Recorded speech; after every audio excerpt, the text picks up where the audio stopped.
यशस्वी शिंदे हत्याकांडाचा गुन्हेगार दाऊद शेख यास पनवेल सेशन कोर्टाने 7 दिवसांची पोलीस कस्टडी दिली आहे।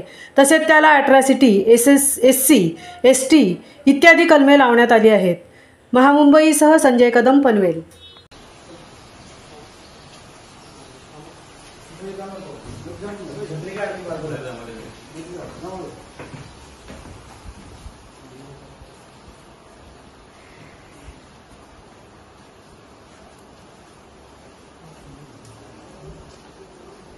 ठीक है।